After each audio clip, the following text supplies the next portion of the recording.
Nós te agradecemos pela sua presença preciosa.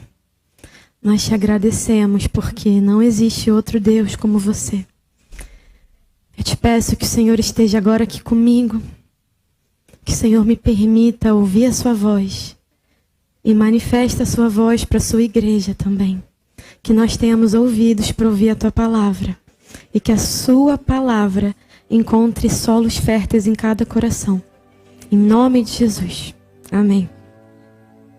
Queria começar lendo um texto de Marcos 12, do 28 ao 30. Um dos mestres da lei aproximou-se e os ouviu discutindo. Notando que Jesus lhes dera uma boa resposta, perguntou-lhe: de todos os mandamentos, qual é o mais importante? Respondeu Jesus: o mais importante é esse. Ouve, ó Israel, o Senhor, o nosso Deus, o Senhor é o único Senhor. Ame o Senhor, o seu Deus, de todo o seu coração, de toda a sua alma, de todo o seu entendimento e todas as suas forças. Esse é o primeiro e o principal mandamento. Dá até para achar que a gente combinou, né, com o louvor, porque tem tudo a ver com o que a gente estava cantando aqui. Enfim, esse ano a minha leitura da Bíblia está sendo em inglês. Ano passado eu li ela em português mesmo, na NVT. Só que esse ano eu estou lendo na NVI, porque eu queria treinar o inglês também e porque eu queria me equipar como cristã, né? Porque como assim eu sou fluente em uma língua e eu não me sinto segura para falar de Jesus, né? Que é o motivo que eu existo nessa língua. E aí, enfim, eu estou reaprendendo muitos termos bíblicos, porque as palavras são todas diferentes e... Enfim, eu fico 5 vezes mais tempo lendo um versículo do que o normal, especialmente no Antigo Testamento. Enfim, eu tô levando uma surra com as palavras, mas está sendo muito bom, porque eu tenho lido versículos que eu já conhecia, só que eu tô lendo com novas palavras, né? Então, são palavras diferentes, expressões diferentes, e para expressar a mesma ideia. E isso tem me quebrado muito, porque esse contato com as novas palavras me apresenta novos aspectos do texto. Assim como a gente vê quando muda de versão, né? Diferentes traduções. E aí dá vontade de ler a Bíblia em todos os idiomas para poder ver todas as versões da Bíblia que são possíveis. Enfim. E aí por que eu tô falando isso? Porque tem uma expressão que tem me chamado bastante atenção nas minhas leituras, que é a expressão... Desculpa, vou falar em inglês, gente. Wholeheartedly. Dividindo essa palavra, é wholeheartedly. Wholeheartedly. Whole é inteiro, heart é coração, e li é a característica de quem possui ou entrega. Então, se refere à entrega de um coração inteiro, não dividido. E aí eu tenho visto isso em muitos versículos, e essa é uma palavra que expressa melhor, né, do que eu via em português. Nesse versículo inicial que eu li, de todo o coração, realmente é todo o coração, na tradução literal. Mas eu comecei a ver muito wholeheartedly e comecei a pesquisar para entender qual é a diferença, né? Quando vai ser um, quando vai ser outro. E aí eu vi que, por mais que tenha bastante no Novo Testamento, predomina muito essa expressão no Antigo, especialmente em períodos que são marcados por muita idolatria, por distração, por medo. E, claro, né, não é a versão original, não é como se eu tivesse, não, é possível notar que no grego original, não é, é só uma tradução, não é da maneira que foi escrito originalmente. Mas eu tenho achado muito interessante ver como mesmo numa tradução, o Senhor dá conta de usar a linguagem para discriminar exatamente o tipo de adoração e o tipo de amor que ele deseja receber. E... afirma, né, que precisa haver inteireza. Não basta o coração estar disponível, ele precisa estar inteiro. E aí o que me deu esse estalo, assim, foi quando eu estava lendo a história de Josué, né? Tem todo o envio de Josué, Caleb e os demais espias para espiar a terra. E todo mundo volta apavorado. Por mais que o Senhor tivesse prometido estar com eles, eles voltam falando, não, a terra é maravilhosa mesmo, tem muita coisa boa, mas a gente não vai dar conta, a gente vai ser consumido, a gente vai morrer. E chegaram instaurando medo e pavor em todo mundo, no povo, menos Josué e Caleb, que falaram, a gente consegue, o Senhor estará conosco. E aí, em Josué, no capítulo 14, ele dá uma recapitulada na própria história. E aí no versículo 8 ele fala: mas os meus irmãos israelitas que foram comigo fizeram o povo desanimar-se de medo. Eu, porém, fui inteiramente fiel ao Senhor meu Deus. E ele falando de si, ele foi inteiramente fiel. E no versículo 14, ele fala de Caleb. Ele fala, por isso, até hoje, Hebrom pertence aos descendentes de Caleb, porque ele foi inteiramente fiel ao Senhor, o Deus de Israel. Mas agora, olha que interessante, eu já conheci o versículo, mas o que me pegou foi quando eu li em inglês. Aí eu vou traduzir simultâneo, não pensei de traduzir na hora. Mas em inglês, ele fala tudo isso, mas ele não fala, eu, porém, fui inteiramente fiel, que já seria incrível. Ele fala, eu, porém, segui ao Senhor, o meu Deus, com o coração inteiro. E aí, quando ele fala de Caleb, também fala que Caleb herdou Hebrom, porque ele seguiu ao Senhor, o Deus de Israel, com o coração inteiro. E essa expressão vai se repetindo em outras passagens que mostram o desagrado do Senhor com quem dá lugar a medo, a distração, a objetivos pessoais, em um coração que deveria pertencer inteiramente ao Senhor. E ela também é usada para descrever o quanto o Senhor se alegra quando esse coração está inteiro, dedicado a Ele. E, enfim, isso tem tudo a ver com essa palavra, que é um coração inteiro para o Senhor. O nosso Deus não compartilha espaço. Tem uma citação do C.S. Lewis que diz, o cristianismo, se é falso, não tem nenhuma importância. E se é verdade, tem infinita importância. O que ele não pode ser é de moderada importância. Não basta dar a Deus uma parte da nossa atenção. E também não basta dar muito da nossa atenção. Ele quer toda a atenção. 86% para a gente às vezes é um número bom. Porque se eu estou dando 86% para o Senhor, os outros 14% eu estou dividindo entre todo o resto, né? Então, o Senhor é mais importante. Mas isso não o satisfaz. Ele quer 100%. Nada o satisfaz além de um amor inteiro. Marcos 12:30, a gente leu agora no começo. Ame o Senhor, o seu Deus, de todo o coração, de toda a sua alma, de todo o seu entendimento, de todas as suas forças. Esse é o primeiro mandamento, é o principal mandamento. Sem ele, a nossa caminhada com o Senhor não faz sentido. E esse amor completo não pode ser forçado. Ele é uma resposta automática que nós damos ao Senhor porque o conhecemos, porque entendemos quem Ele é. É uma adoração 100% rendida, que não se resume a momentos no devocional, a momentos no louvor, mas é uma vida inteira. É uma vida inteira de dedicação. É a única resposta adequada a quem o Senhor é, a revelação de quem Ele é. E quando a gente entende isso, para de ser uma ofensa esse pedido de perder tudo, sabe? A gente cantou aqui, perdendo tudo, com amor e com alegria. É com amor e com alegria porque a gente entendeu quem Ele é. Isso para de ser uma ofensa e começa a ser um desejo profundo do nosso coração. Filipenses 3 é um dos meus capítulos favoritos da Bíblia, em que Paulo fala isso, nos versículos 7 e 8. Mas o que para mim era lucro, passei a considerar perda por causa de Cristo. Mais do que isso, eu considero tudo como perda comparado com a suprema grandeza do conhecimento de Cristo Jesus, o meu Senhor, por cuja causa perdi todas as coisas. Eu as considero como esterco para poder ganhar a Cristo. Tudo que tinha valor para de ter valor. Nada tem valor verdadeiro quando comparado com a suprema grandeza do conhecimento de Cristo.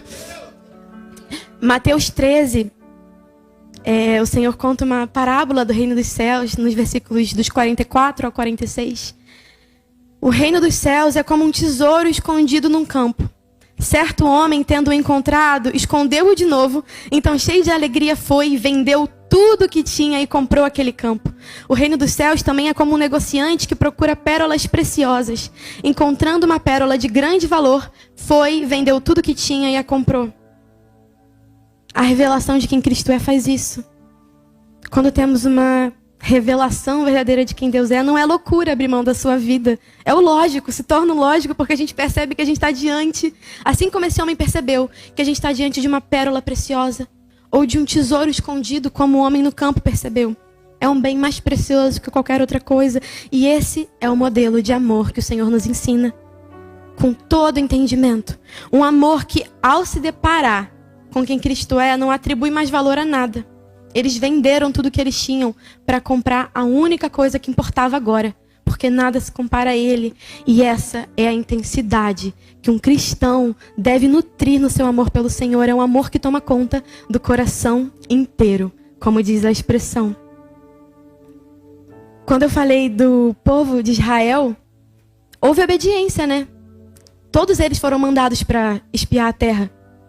Mas A questão que o Senhor traz é que não foi o coração inteiro. Apenas Josué e Caleb puderam olhar e continuar crendo no Senhor inteiramente. Houve uma divisão no coração dos outros, em que eles estavam obedecendo, mas estava penetrando ali, insegurança, medo, preocupação, não vai dar, não vai dar. E o Senhor deixa claro que se o coração não é inteiro, ele não tem. Mateus 10, do 37 ao 39, fala: quem ama o seu pai ou a sua mãe mais do que a mim não é digno de mim. Quem ama seu filho ou sua filha mais do que a mim não é digno de mim. E quem não toma sua cruz e não me segue não é digno de mim. Quem acha sua vida perderá, e quem perde a vida por minha causa encontrará. Nós somos chamados a essa intensidade, e não é sobre temperamento, ou ser introvertido, ou ser extrovertido, porque o Senhor nos capacitará. Nós somos chamados a ser escandalosos, e não é em volume, não é em gestualidade. É escandalosos na maneira em que vivemos em amor pelo Senhor, dedicando toda a energia para amar e conhecê-lo. Sabe, esse versículo de quem ama seu pai, sua mãe, é ruim amar muito o pai, a mãe, o filho? Claro que não. O problema está no coração dividido. O nosso chamado é de amar o Senhor com todo o coração. Nada pode competir com a importância dele. Não importa o quão incrível essa coisa seja, porque o nosso coração é facilmente dividido. Nós somos muito bons em criar ídolos em coisas boas. Muitas vezes até coisas que o próprio Senhor nos deu. Família, casamento, emprego, namoro, ambições, projetos, bem materiais. Coisas que pedimos tanto, que Ele nos concede, e nós transformamos essas coisas em ídolos. Nós trabalhamos intensamente para elas, nós construímos altares sem perceber. Ezequiel 14, do 6 ao 8, o Senhor diz na sua palavra: por isso, diga à nação de Israel, assim diz o soberano Senhor, arrependam-se, desviem-se dos seus ídolos e renunciem todas as práticas detestáveis. Quando qualquer israelita ou qualquer estrangeiro residente em Israel separar-se de mim e erguer ídolos em seu coração e puser um tropeço ímpio diante de si e depois for a um profeta para me consultar, eu, o Senhor, eu mesmo responderei a ele. Voltarei o meu rosto contra aquele homem e farei dele um exemplo e um motivo de zombaria. Eu o eliminarei do meio do meu povo e vocês saberão que eu sou o Senhor. O Antigo Testamento é muito marcado, por exemplo, de idolatria literal, né? Altares literais, estátuas erguidas. Mas aqui nesse versículo o Senhor é claro. Quando qualquer israelita ou qualquer residente em Israel separar-se de mim e erguer ídolos em seu coração e depois quiser me consultar, eu mesmo responderei a ele e eliminarei do meio do meu povo. São ídolos do coração. Nesse momento da história de Israel, Israel estava erguendo ídolos que não eram de ouro, que não estavam em altares físicos, eles eram invisíveis. Eram ídolos internos, que nenhum homem via, mas eram muito visíveis a Deus. E como eu falei, o nosso coração é uma fábrica de ídolos. E às vezes nós criamos os ídolos, não os externamos e guardamos eles no nosso coração, nos nossos próprios pensamentos. E aí, mesmo com comportamentos corretos, mesmo na obediência prática, podemos estar distante da vontade do Senhor, da vontade do coração do Pai. Não porque estamos perseguindo o pecado, já passamos desse momento, mas porque o nosso coração está distraído, ele está dividido. E o Senhor não divide a sua glória, ele não divide a sua presença. Às vezes nós temos pedido mais do Senhor, e não necessariamente vivido, porque nós temos pedido. Mas será que o Senhor não deseja nos visitar? Ou será que Ele olha pra gente e vê que não tem como? Porque antes Ele precisa varrer para fora ídolos do coração. Os altares que nós construímos. O Senhor anseia pelo anseio. Ele deseja o nosso desejo por Ele. Ele entra nos corações onde Ele é desejado de verdade. E às vezes Ele olha para nós, para filhos que Ele quer contemplar pra caramba. Mas Ele constata, Ele ama mais o trabalho do que a mim. Ele ama mais o descanso do que a mim. Nem se eu tentasse muito ia dar para entrar, porque não tem espaço. Para quem nós temos construído os nossos altares? Toda a nossa vida é construção de altar. Como nós vivemos importa, porque não é só sobre nutrir amor pelo Senhor, porque eu creio que nutrimos, mas é sobre viver as 24 horas de todos os dias como alguém que ama de maneira apaixonada. Porque esse amor influencia diretamente no tipo de cristão que nós somos. Se eu tive uma revelação verdadeira de quem Deus é, se eu estou apaixonada, se eu quero gastar toda a minha vida erguendo um altar, buscando amar Ele mais, conhecer Ele mais, toda a minha vida vai ser transformada a partir disso. Eu vou entender finalmente do que se trata. Não vai sobrar espaço para competição. Ninguém é páreo, nem o outro amor, nem o outro Senhor. Importa tão menos o que eu penso sobre qualquer coisa e tão mais o que o meu Senhor pensa. Se eu entendi quem o Senhor é, ninguém vai precisar me convencer a amá-lo, porque eu tenho visto. Se eu entendi quem Deus é, eu não vou precisar ser convencida a servir na igreja local. Eu não vou precisar ser convencida a parar de alimentar uma intriga com o irmão. Eu não vou precisar ser convencida a ser ensinada, porque eu sei que eu preciso desesperadamente. Não preciso ser convencida a vir para nenhuma escola, treinamento, culto. Não preciso ser convencida a ler a minha Bíblia todos os dias, mesmo sem sentir vontade.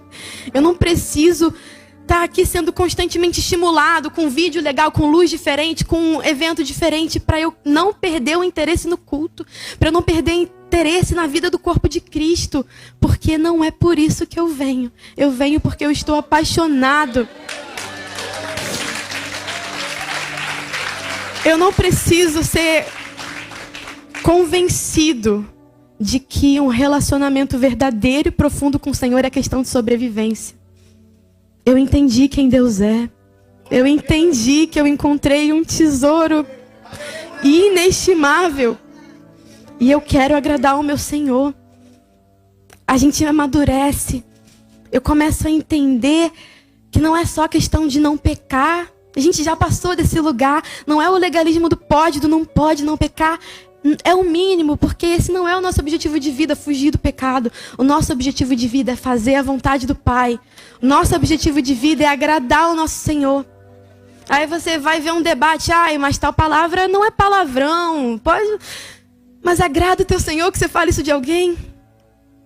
Agrada o teu Senhor que você pense ou se dirige a alguém dessa forma? E sabe, isso se estende para outras áreas da vida, para tudo que rola essa discussão de é pecado, não é pecado.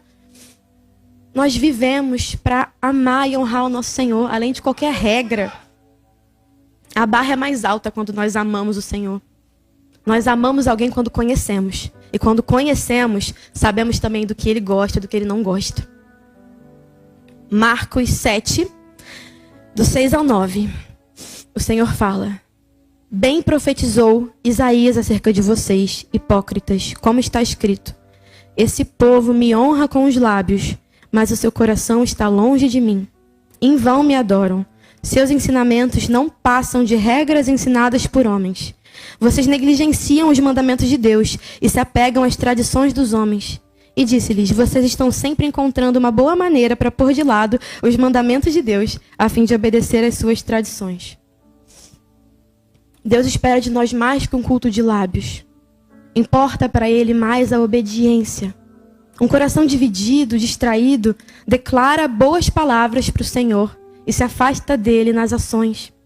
A obediência vem antes da adoração. Esse versículo fala que a adoração do povo era anulada por causa da desobediência. Ele fala: em vão vocês me adoram. O Senhor fala isso também em outro momento, né? Em 1 Samuel 5, quando ele diz: eu não quero que vocês entreguem sacrifícios aqui para mim em adoração se vocês não obedeceram antes o que eu mandei. Obedecer é melhor do que sacrificar, mesmo que seja um sacrifício de adoração.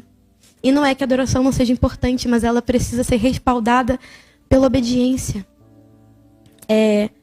No versículo 9, ele fala, né? Vocês estão sempre encontrando uma boa maneira para pôr de lado os mandamentos de Deus, a fim de obedecer às suas tradições. Aí eu vi um vídeo do Luciano Subirá em que ele lia esse versículo na Ara, e que é: vocês jeitosamente encontram maneiras. Então jeitosamente a gente encontra maneiras de enfeitar a nossa desobediência com desculpas de espiritualidade. Não, estou fazendo isso para obedecer esse tal mandamento, mas tem tantos outros que estão faltando. E é sobre isso o primeiro mandamento. Sem o primeiro mandamento, que é o amor completo, a entrega total, os outros não se sustentam. A minha obediência revela o meu coração, o quanto ele pertence ao Senhor de fato, porque não é sobre o que eu sinto, se eu sinto vontade, é sobre o que eu sei dele, eu sei que ele é digno, eu sei que ele merece. E só quando nós amamos completamente, dessa maneira que os textos pedem, sabe, apaixonadamente, de todo o coração, desesperadamente, aí nós temos a motivação necessária para obedecer, também completamente. Não obedecer no que a gente tem mais facilidade, mas em tudo que a palavra direciona. Porque se tudo nosso está rendido a Ele, toda a nossa vida é um resultado dessa expressão de adoração verdadeira.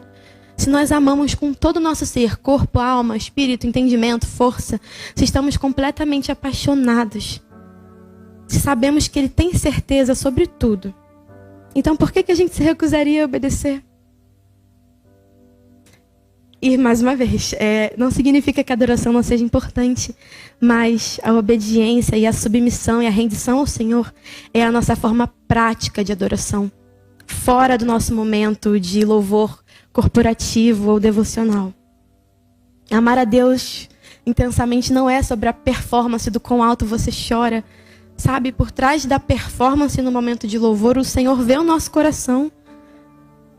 Em Marcos 7 ele fala, em vão vocês me adoram. A nossa adoração não tem peso ou valor se o que nós estamos cantando não for a verdade profunda do nosso coração. De nada vale cantar e declarar coisas bonitas sobre as quais nós não vivemos. Só que isso não devia ser um motivo para você parar de cantar. Porque a sua boca foi feita para isso, a minha boca foi feita para isso. Nós existimos para louvar o Senhor, para anunciar a glória dEle. Mas então, vamos viver isso. Não é para parar de cantar. É para transformar em realidade o que nós já estamos cantando. O que nós já estamos, sobre o que estamos orando, o que ministramos. Sabe, nós cantamos aqui, o Senhor é digno de tudo. Ele é digno de tudo. Então vamos dar tudo. Tudo que for possível. Tudo que tiver ao nosso alcance. Joga fora o seu tempo, depositando nele. O seu dinheiro, confiando nele. E vai perdendo. Perdendo o que você tem de mais valioso, até que você olhe só para ele. Perceba o valor eterno que existe em Cristo. E entenda que, na verdade, você não perdeu nada. Nós não podemos nos distrair. As distrações dividem o nosso coração. Como a gente já viu em diversos versículos, o Senhor deseja um coração inteiro.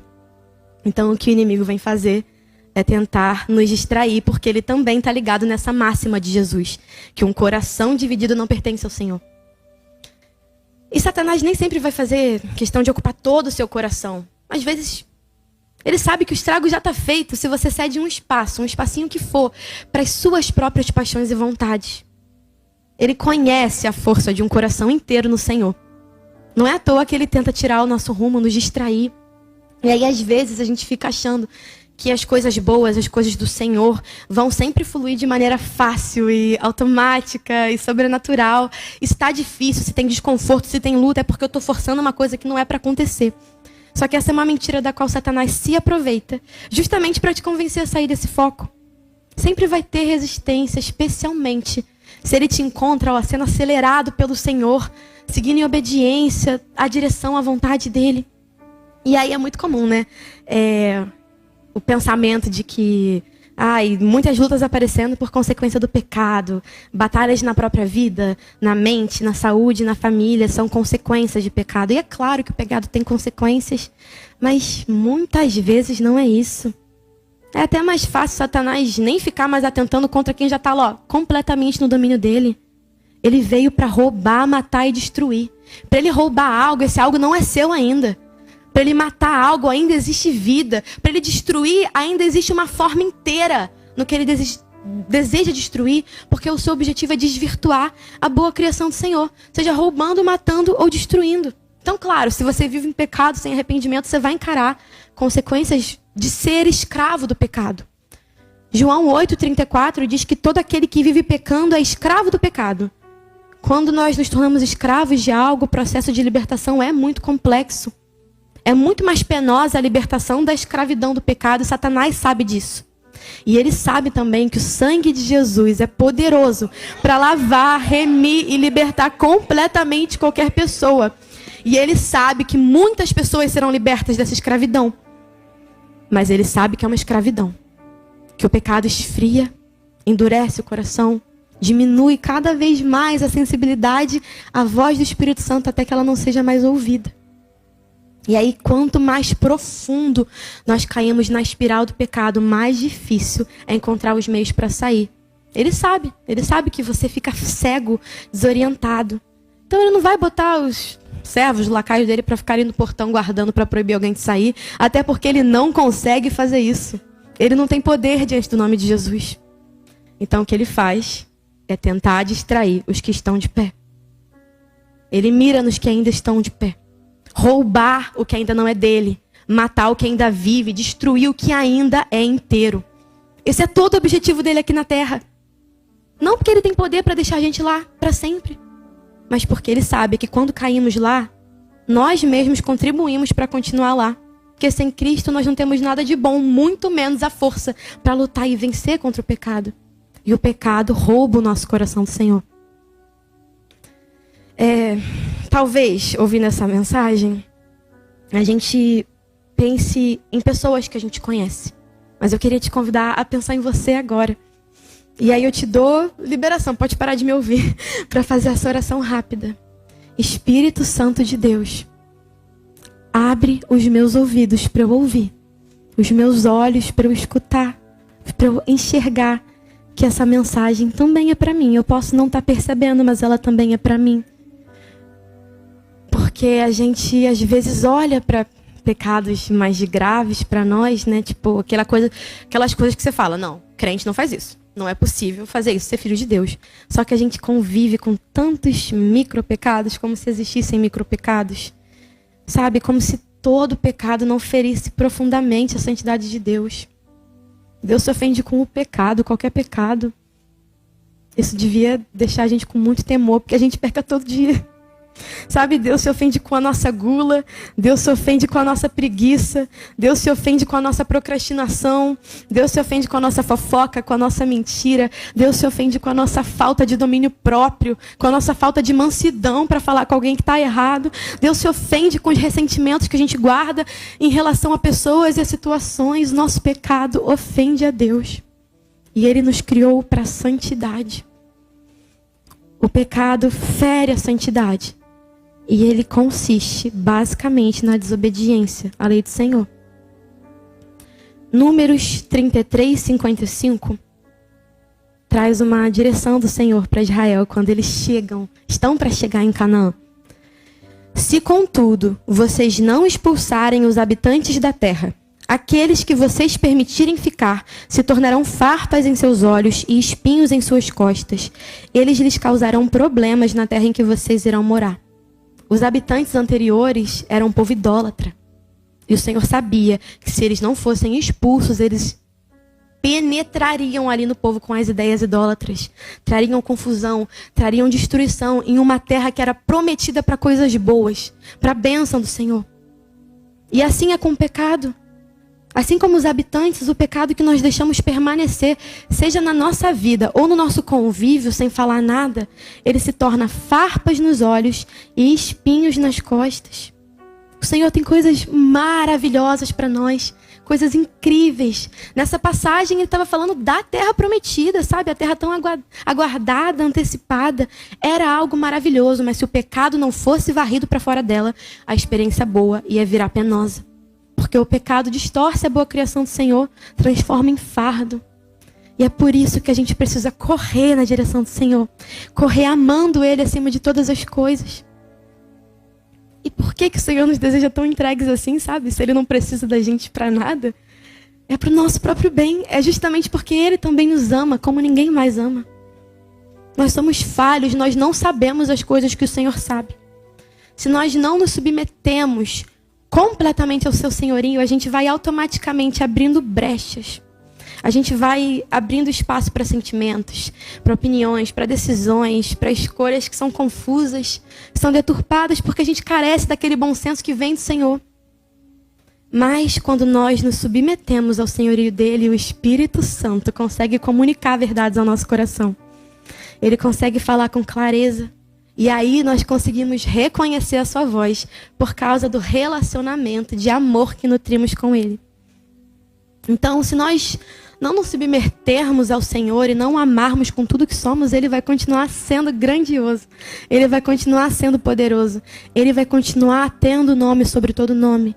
Mas nós vamos perder tudo, né? Porque sem ele nós não temos vida, não temos paz, não temos esperança, consolo. Não existe glória futura sem ele.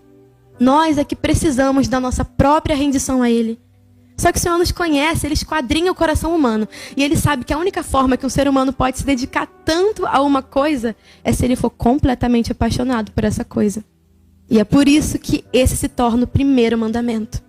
Se nós não amarmos com tudo que temos e somos, a gente não vai se submeter a tudo isso de maneira irrestrita e sem fazer pergunta. Se nós não amamos, se eu não amo ao Senhor desesperadamente, como é que eu me surpreendo quando eu tenho tanta dificuldade de obedecer os outros mandamentos? Colossenses 3, 23 e 24 diz: tudo que fizerem, façam de todo o coração como para o Senhor e não para os homens, sabendo que receberão do Senhor a recompensa da herança. É a Cristo o Senhor que vocês estão servindo. Quando fazemos algo de bom, não fazemos para os homens, mas fazemos para o Senhor, a quem amamos. O nosso relacionamento de amor com o Senhor dá o tom para todas as outras nossas relações. Ele afeta o meu trabalho, as minhas conversas, como eu escuto, como eu me comunico, como eu reajo, como eu me expresso. Porque a minha motivação não é não pecar. A minha motivação é agradar ao meu Senhor acima de todas as coisas. O amor total é isso. O amor total é o transbordar que ultrapassa o devocional, que ultrapassa o meu secreto, que ultrapassa esses momentos como igreja. Toda hora é propícia para amá-lo. Toda hora é propícia para demonstrar amor por ele, porque só ele importa de verdade em qualquer situação. Pensa numa situação, por mais difícil que seja, no meio dessa situação, ainda assim, Deus é a única coisa que importa de verdade. E isso não é ser descolado da realidade, não é, sabe, não é. Isso é deixar que a realidade não te distraia da urgência que existe em amar o Senhor com mais devoção hoje. E não é que a devoção não exista, sabe? Eu creio que tem muita devoção aqui nesse lugar. Mas é porque mais, sempre pode ter mais. O Senhor fala que sempre deve haver mais. Esse chamado não é para pastores, para líderes, para ministros, para intercessores. Ele é para todo o corpo de Cristo. Todo aquele que se chama pelo nome de Cristo já não deve mais viver para si, mas deve entregar a sua vida completamente em amor. Se um sentimento, qualquer sentimento, tira o Senhor da posição de única fonte de prazer, de satisfação, ele já se torna pecado. E não importa o quão nobre essa coisa seja, porque se no meu coração uma coisa boa que o Senhor criou, como casamento, filhos, trabalho, cachorro, periquito, papagaio, qualquer coisa que eu ame, se ela ocupa no meu coração a responsabilidade de me fazer feliz, ela já está corrompida. O nosso coração é uma fábrica de ídolos. E o Senhor precisa ser a única fonte de prazer e satisfação. O Senhor não se interessa no ato da busca desesperada, ele se interessa no coração que nos faz buscar desesperadamente. Não buscamos assim porque ainda não o conhecemos, e sim porque temos o conhecido e sabemos de onde as coisas que temos vivido estão vindo, tem muito mais. E é por isso que a gente segue. Nós sempre podemos amar mais do que amamos, porque sempre podemos conhecer mais do que conhecemos. Deus é infinito, ele não se esgota, ele nunca deixa de ser mistério. A gente só vai conhecê-lo completamente na vida que irá de vir para nós. Filipenses 3, 10 ao 14 fala: quero conhecer ao Cristo, ao poder da sua ressurreição e a participação em seus sofrimentos, tornando-me como ele em sua morte, para de alguma forma alcançar a ressurreição. Não que eu já tenha obtido tudo isso ou tenha sido aperfeiçoado, mas prossigo para alcançá-lo, pois para isso também fui alcançado por Cristo Jesus. Não penso que eu mesmo já o tenha alcançado, mas uma coisa eu faço. Esquecendo-me das coisas que ficaram para trás e avançando para as que estão adiante, eu prossigo para o alvo, a fim de ganhar o prêmio do chamado celestial de Deus em Cristo Jesus. Não que já tenhamos alcançado, nenhum lugar de perfeição, mas vamos sendo aperfeiçoados. E a promessa do Senhor é que sempre existe mais. Oséias 6:3 fala: conheçamos e prossigamos em conhecer ao Senhor. Se um pouquinho fosse o bastante, não haveria necessidade de prosseguir até que se alcance a inteireza do conhecimento de Deus. Efésios 6:24 fala: graça seja com todos que amam a nosso Senhor Jesus Cristo com amor incorruptível. Precisamos crescer nesse amor incorruptível, que é duradouro, que é profundo. Há uma promessa de graça divina especial. Olha, a graça seja com os que amam com amor incorruptível. Ninguém é especial por ser radical nessa busca. Isso é obediência. A gente devia, com muita urgência, parar de passar pano pra gente e achar que não, o pastor é crente premium, sabe? Ele vive coisas que o resto da igreja não vive. Eu só tenho 23 anos, né? Eu não vivi nada ainda com o Senhor em relação a tudo que eu ainda vou viver, né? Porque eu já vivi muita coisa. Eu o conheci, eu o tenho conhecido de uma maneira que, se a minha vida acabasse hoje, já teria valido a pena. Eu já teria conhecido o motivo da minha vida, o amor da minha vida, o autor da minha vida. E ainda assim eu não vivi nada. Eu tenho o resto da minha vida para seguir conhecendo Jesus. Eu não mereço isso, sabe? Mas por que eu digo que eu ainda não vivi nada direito? Porque, às vezes, no meio dos jovens, né, que é a minha faixa etária, eu ouço esses comentários, tipo assim, como se eu fosse um ET. Tipo, mas é que você é diferente, né? Você é mais intensa. Ou, sei lá, o Senhor tem uma coisa diferente contigo. Você é mais radical, como se fosse um elogio. Só que isso não é verdade. É claro que as nossas trajetórias com o Senhor não vão ser iguais, porque o Senhor faz coisas diferentes para pessoas diferentes, em momentos e tempos diferentes. Mas isso é sobre o que Ele faz. Sobre o que nós fazemos e entregamos, o padrão é o mesmo, de todo o coração, com toda intensidade. Não tem distinção. Ele nos deseja com corações que são inteiros dele. E o problema é que nós queremos o que o Senhor vai trazer. Nós queremos a unção, claro, quem não quer. A gente quer ouvir direcionamento, quer viver experiência sobrenatural, mas a gente não quer pagar o preço. Nós queremos o óleo, sem o esmagamento que produz o óleo. Nos tempos de Jesus, para que o azeite perfeito, puro, fosse produzido, as azeitonas tinham que ser esmagadas, trituradas e prensadas. Tinha um preço, nem sempre é florido, mas tem óleo sendo gerado. Lucas 14:26 diz que se alguém vem a mim e ama seu pai, sua mãe, sua mulher, seus filhos, seus irmãos e irmãos e até sua própria vida mais do que a mim, não pode ser meu discípulo. Até sua própria vida.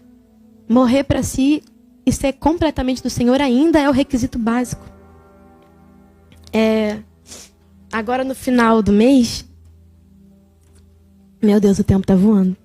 Agora no final do mês eu fiz uma viagem com as minhas amigas e foi um tempo muito precioso, em que a gente estava brincando que a gente dividiu o tempo meio a meio, né? Tipo, metade turistando e metade recebendo o Senhor pra caramba, sabe? A gente às vezes parava de passear, voltava pro nosso Airbnb e ficava orando umas pelas outras e louvando, e o Senhor se moveu tanto no nosso meio. E a gente não combinou, a gente não falou, vamos fazer uma viagem espiritual. Mas você junta pessoas que amam a Deus no mesmo lugar, como é que Deus não vai ser assunto? E aí, a gente viveu muita coisa. A gente estava brincando que parecia que a gente separou direitinho o dia para cada uma, porque sexta-feira foi dia de elas ministrarem coisas para minha vida, sábado foi para outra, domingo foi para outra.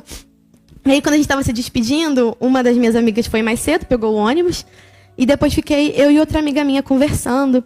E elas sabem, né, da minha vida, do meu testemunho. E a gente estava conversando sobre como o Senhor transforma muita coisa, das coisas que Ele faz. E elas já vêm me acompanhando no último ano. E aí a minha amiga parou a minha história e falou: amiga, quanto tempo faz que você voltou pro Senhor mesmo? E aí eu falei: amiga, foi 2024. Ela falou: nossa, é que é tanta história que parece que faz uns 5 anos já. E aí eu falei: nossa, é verdade, né? E aí nessa hora, enquanto eu conversava com ela, eu ouvi o Senhor falando comigo assim: você se surpreenderia com o quanto eu sou capaz de fazer com o seu coração inteiro.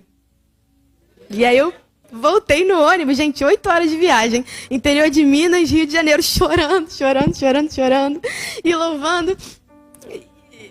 E realmente, eu ainda não vivi nada. Mas desde que eu tenho começado a me empenhar, a colocar um coração inteiro pro Senhor, parece que ele fez um speedrun. Tipo assim, as coisas começaram a acelerar muito. Ou toda a nossa vida é um sacrifício vivo, ou ela não é nada, porque o Senhor não nos alugou. Ele nos comprou com o seu sangue. Ele é o nosso dono. Ele é o nosso dono. Nós não pertencemos a nós mesmos. Ele não devia precisar de permissão para acessar nenhuma área. Não existe opinião mais importante do que a opinião do Senhor. Não existe cronograma ou itinerário de culto mais importante do que a presença de Deus. Todo o resto é negociável. A única coisa que não é negociável é a presença do Senhor. E essa não é uma palavra evangelística ou para novos convertidos, ela é para quem caminha com o Senhor. Que Ele não nos chama a experimentar esse amor absurdo, inebriante, que consome a gente por inteiro uma vez no comecinho da jornada. Ele deseja ter a gente por toda a vida. Só que é muito fácil perder essa intensidade com o passar do tempo, porque as distrações vêm, elas dividem o nosso coração. E aí é muito comum a gente ouvir, né? Tipo, acho que toda denominação fala desse jeito. Tipo, ver uma pessoa que tá com muita fome, que tá desesperada pelo Senhor. Não falta um culto. Lê a Bíblia todo dia, você fala, nossa, fulano tá faminto, né? Tá no primeiro amor, é muito linda essa fase. Essa fase, nenhum lugar da Bíblia diz que deveria ser uma fase. A gente encontra que esse estilo de vida é para sempre. É um mandamento perpétuo. Então, quando você fala, ai, que lindo, fulano tá no primeiro amor, meu filho, você devia estar também. Eu devia estar também. Todos nós deveríamos estar. Em Apocalipse 2, no versículo 2, o Senhor fala para a igreja de Éfeso: conheço as suas obras, o seu trabalho árduo e a sua perseverança. Sei que você não pode tolerar homens maus, que pôs à prova os que dizem ser apóstolos, mas não são, e descobriu que eles eram impostores. Você tem perseverado e suportado sofrimentos por causa do meu nome e não tem desfalecido. Contra você, porém, tenho isso: você abandonou o seu primeiro amor. Lembre-se de onde caiu. Arrependa-se, pratique as obras que praticava no princípio. Se não se arrepender, virei a você e tirarei o seu candelabro do lugar dele. Gente, percebe como as obras maravilhosas da primeira metade não justificam a segunda metade? Olha o que eles faziam em Éfeso. Seu trabalho árduo, perseverança. Você não pode tolerar homens maus, pois há provas que dizem ser apóstolos e não são. Tem perseverado, suportado sofrimentos por causa do meu nome, não tem desfalecido. Essa descrição para mim é um herói da fé. Mas não importa o quão ativos eles fossem na missão que o Senhor os entregou, eles estavam falhando na base do primeiro mandamento. Você abandonou o seu primeiro amor. Se fosse uma coisa que se perde com o tempo, não seria considerado pecado, mas ele traz aqui com muita clareza que é um pecado, porque ele chama de queda, pede arrependimento, ordena a volta das práticas anteriores e diz que se não se arrepender vai ter condenação. Ele fala que vai tirar o candelabro do seu lugar, tirar a luz da igreja. Uma igreja inteira condenada, não porque não vivia para o Senhor nas atitudes, mas porque o coração não estava desesperado por Deus. O amor total ao Senhor. O primeiro mandamento sustenta a obediência a todos os outros.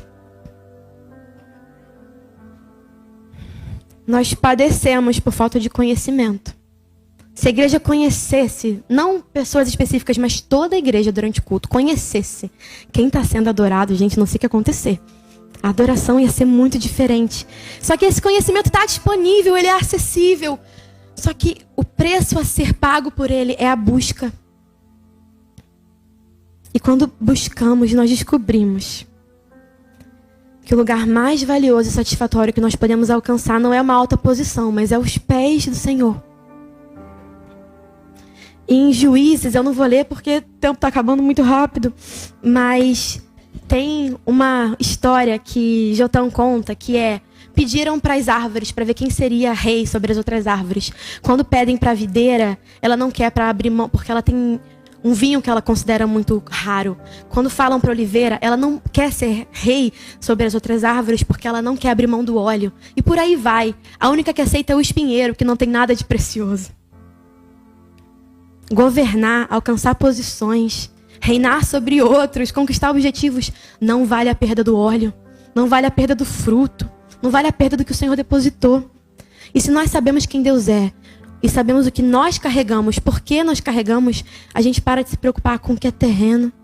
Nós nos preocupamos em conhecer o Senhor. João viveu em busca do conhecimento de Deus. Ele recebeu uma revelação inédita que ninguém recebia. Ele foi convidado à sala do trono. Ele viu uma beleza que ele nunca tinha visto, que ele não conseguia reconhecer de experiências prévias. Mas será que nós sabemos quem Deus é? Que temos contemplado Ele como Ele realmente é? Porque a nossa reverência é proporcional ao que nós temos conhecido. Conhecimento intelectual, estudo bíblico, teológico é precioso, mas não gera temor. Não gera reverência. Sabe, os seres da sala do trono não perdem tempo falando de outras coisas, de algo que fuja de exaltar o Senhor, porque eles estão vendo a face do Senhor. Eles conhecem quem Ele é. O que será que a gente ainda não viu para não ficar falando dele? O que a gente não entendeu? O que a gente precisa conhecer de novo, sabe? Porque não existe ambição na sala do trono. A gente sabe que tem várias hierarquias de anjos e tal, mas lá isso não muda nada. Os anjos cantam santo, santo, santo, todo-poderoso, Deus que era, que é, que há de vir. Eles cantam santo sem cessar, independente de posição. Não tem recompensa em vista, não tem promoção, não tem evidência. Eles adoram porque os seus olhos estão contemplando o Senhor. Eles estão contemplando a santidade de Deus e diante dela não tem mais o que fazer. Nada justifica não largar tudo para ficar falando do quanto Ele é santo. A minha adoração, a minha dedicação, a minha reverência acusa o quanto eu desconheço da santidade do Senhor. E conforme nós caminhamos nesse amor e nesse conhecimento, a gente vai desfrutar de algo precioso, que é ser considerado amigo de Deus. Ser alguém a quem o Senhor revela vontades, pensamentos, planos. Isso é muito absurdo. Que um Deus tão santo nos deseje perto. Em João 11 tem toda a história do adoecimento, da morte e da ressurreição de Lázaro. E até hoje é um dos milagres, que mais se contam da Bíblia e do ministério de Jesus. E uma diferença desse para tantos outros é que ele não foi feito no meio da multidão para desconhecidos. Jesus escolheu os seus amigos para se revelar dessa maneira. Lázaro, Marta e Maria eram amigos muito queridos. A Bíblia fala várias vezes que Jesus amava muito eles. E eles amavam de volta. E por isso que ele foi imediatamente chamado quando Lázaro ficou doente. Eles não pensaram, eu estou incomodando Jesus, ele tem um ministério muito frenético, ocupado. Eles sabiam, Jesus se importa com a gente, Ele ama a gente também. Então eles chamaram, eles não estavam incomodando. Eles tinham certeza que se Jesus soubesse como Lázaro estava, ele viria. E ele veio, só que ele não veio no tempo que eles esperavam. João, do 21 ao 27, 11 do 21 ao 27, diz que quando Marta ouviu que Jesus estava chegando, foi correndo encontrar e disse, Jesus, se estivesses aqui, o meu irmão não teria morrido. Mas eu sei que mesmo agora Deus te dará tudo o que pedires. Disse-lhe Jesus, o seu irmão vai ressuscitar. Marta respondeu, eu sei que ele vai ressuscitar na ressurreição do último dia. E disse-lhe Jesus, eu sou a ressurreição e a vida. Aquele que crê em mim, ainda que morra, viverá. E quem vive e crê em mim não morrerá eternamente. Você crê nisso? E ela respondeu, sim, Senhor, eu tenho crido que tu és o Cristo, Filho de Deus, que devia vir ao mundo. O irmão dela estava morto. E em nenhum momento a certeza dela a respeito de Jesus mudou. Ela continuou falando que cria, que Ele era a ressurreição e a vida, que o Senhor faria qualquer coisa que ela pedisse. Marta e Maria conheciam Jesus, eram amigas. E naquele momento Jesus fez aquilo que fez no meio delas, não porque Ele estava buscando um novo reconhecimento de fora para atrair discípulos. Ele queria amadurecer os de dentro, que já o conheciam. E foi por isso que elas chamaram Ele, porque elas conheciam um Deus que era cura. Chamaram Ele para intervir na hora. Elas eram amigas dele. E porque elas amavam Ele profundamente, Ele pôde revelar um novo aspecto. Elas conheciam um Deus que curava e livrava da morte. Mas com essa experiência, elas conheceram um Deus que trazia de volta da morte. Ele não era só capaz de impedir que Lázaro morresse, mas morrendo, de trazer de volta da morte, mesmo com o corpo já há 4 dias lá. Essa é a experiência prometida aos amigos de Jesus. níveis mais profundos, coisas que o mundo não experimenta. E aí em João 12, Maria, isso acabou de acontecer, então Maria derrama um frasco inteiro de perfume caro aos pés de Jesus. Porque olha o quanto Maria testemunhou. Para ela tinha toda a lógica do mundo derramar o que ela tinha de mais precioso para o Senhor. Só que uma coisa que acontece quando você ama o Senhor com seu coração inteiro é que quem não está dentro desse amor completamente restrito vai olhar e vai achar que é fanatismo, vai achar que é loucura, vai achar que é perda de tempo. E aí é nessa hora que chega Judas e fala, ué, você poderia gastar esse perfume vendendo, doando dinheiro para os pobres. Você desperdiçou a coisa mais valiosa que você tinha. E aí nesse momento, Jesus diz vem e fala, deixe-a em paz. Os pobres vocês sempre terão consigo, mas a mim vocês nem sempre terão. Deixe-a em paz. Basicamente, o que Jesus diz é, não mexe com a fé da minha amiga. Eu entendo porque ela está fazendo o que ela está fazendo. Ela me ama muito. E eu amo muito ela também. Na verdade, daqui a pouco eu vou morrer por ela. E eu vou morrer por você também, Judas. E eu vou morrer por todo mundo aqui. E se todo mundo aqui soubesse que eu estou prestes a fazer isso, entendesse quem eu sou, ela não ia ser a única virando o frasco mais precioso aos meus pés.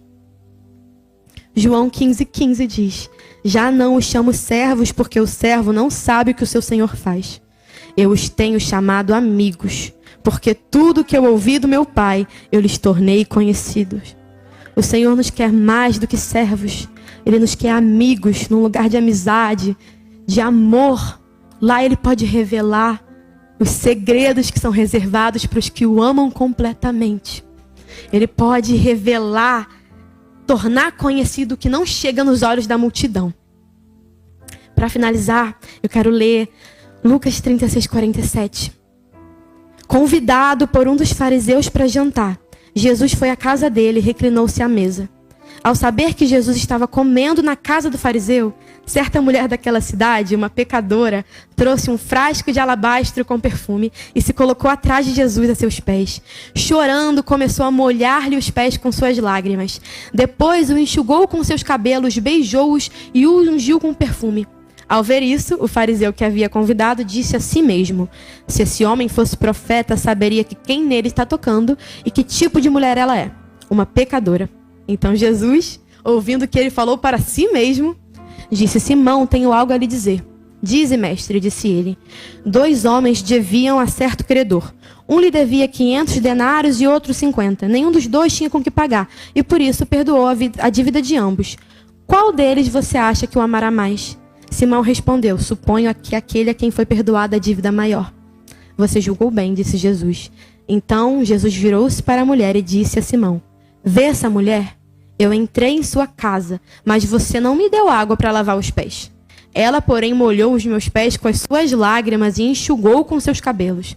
Você não me saudou com um beijo, mas essa mulher, desde que entrei aqui, não parou de beijar meus pés. Você não ungiu a minha cabeça com óleo, mas ela derramou perfume aos meus pés. Portanto, eu digo, os muitos pecados dela foram perdoados porque ela amou muito. Porque aquele a quem pouco foi perdoado, pouco ama. Quanto mais consciente eu sou da santidade de Deus, eu também me torno mais consciente do meu próprio pecado e da minha pequeneza, da misericórdia do Senhor. E quanto mais eu me percebo perdoada e redimida, mais eu o amo, mas eu quero expressar afeição, devoção. E é um exercício diário de estar maravilhado com o caráter de Deus, de ficar completamente fascinado. Sabe, é um lugar de completo choque com o absurdo, com o escândalo, que é o Senhor mais santo de todos, o Rei de todo o universo, olhar para mim e querer um relacionamento comigo. Me desejar perto não é justo, não faz sentido, mas é o que Ele sente por nós. E o nosso desafio é não se acostumar com isso. É lembrar todo dia que o amor dele é inebriante, que a presença que a gente carrega não é normal, não é pouca coisa. Se você for conversar com alguém que nunca teve um encontro com o Senhor, você vai descobrir que ela nunca sentiu o que a gente sente. Infelizmente, muitas pessoas não sabem qual é a sensação de sentir o Senhor entrar num lugar e mudar completamente esse lugar. E nós temos provado dessa presença. Nós temos acessado essa presença dia após dia. em casa, na igreja, em todo lugar. O mundo não sabe o que é isso, mas nós encontramos a coisa mais preciosa que existe: Cristo. E nós temos um acesso irrestrito ao Deus Pai por meio do Filho. O nosso desafio é não se acostumar a ser constantemente lembrado de quem Deus é, não só por acessar na memória, mas porque a gente vai seguir conhecendo. Então, cada vez que a gente conhecer mais, a gente vai provar mais de quanto Ele é digno, de quanto Ele é santo. A experiência de intimidade, de contato, de busca, de profundidade vai alimentar um amor e vai fazer com que haja um desencanto no nosso coração pelas coisas que não são Ele, que não são dele, que não se parecem com Ele. E aí a gente vai poder entregar um coração que é inteiro. E o Senhor vai encontrar um coração que o agrada. E a gente vai viver Jeremias 29, do 12 ao 4. Então vocês clamarão a mim, virão orar a mim, e eu os ouvirei. Vocês me procurarão e me acharão. Quando me procurarem de todo o coração, eu me deixarei ser encontrado por vocês. Que toda a nossa vida seja um sacrifício vivo, inteiro. Um coração inteiro dedicado ao Senhor. Que Ele encontre em nós corações inteiros, não distraídos, não divididos, mas completamente entregues e fascinados por quem Ele é. E eu queria te convidar a ficar de pé. Como eu falei, essa não é uma mensagem para um novo convertido. Não é uma mensagem para quem não ama a Deus. É para quem sabe que não é o suficiente. Que precisamos e podemos amar mais. Se você deseja amar mais o Senhor. Se você não só sente fome, mas quer sentir mais fome. Uma fome que não fecha, é um buraco sem fundo de fome pelo Senhor. Eu quero te convidar a vir aqui à frente. Para a gente orar junto. E falar com o Senhor. Santo Senhor, Santo Senhor. Precioso Jesus, precioso. Precioso. Senhor, nós te amamos. Nós te amamos, Jesus. Nós o temos conhecido. O Senhor é precioso. Não existe outro Deus além de você. Nada se compara à grandeza do conhecimento do Senhor. E nós pedimos por mais. Porque te conhecemos, sabemos que não é o suficiente. Nós podemos ter mais, podemos estar mais entregues. Senhor, encontre em nós corações inteiros. Encontre na sua igreja corações inteiros, fascinados, apaixonados, que não pensam em outra coisa com essa mesma importância. Seja tudo, Senhor, receba tudo. Se mova livremente em nós, através de nós, no nosso meio. Encontre corações reverentes, que sabem o quanto são necessários, que sabem o quanto dependem do Senhor, que sabem o quanto é inegociável te ter. Senhor, nos fira com uma revelação maior, com uma consciência maior da sua santidade. Nos fira com uma consciência da santidade que nos expõe completamente a nossa pequeneza e a nossa dependência. Espírito Santo de Deus, nós queremos te amar mais. Nós queremos entregar mais. Nós queremos viver cada vez mais entregues ao Senhor. Fascine o nosso olhar. Fascine o nosso coração. Fascine o nosso coração. Transforme tudo o que somos. Revele novas belezas, revele novos aspectos que por algum motivo ainda não temos conhecido. Faça conosco o que o Senhor faz com seus amigos. Revela não só o Deus que livra da morte, mas que traz de volta da morte. Revela seu poder no meio da nossa fraqueza. Nós nos mostramos aqui, nos declaramos e admitimos. Somos fracos, precisamos de você. Seja tudo, seja tudo, seja tudo de valor.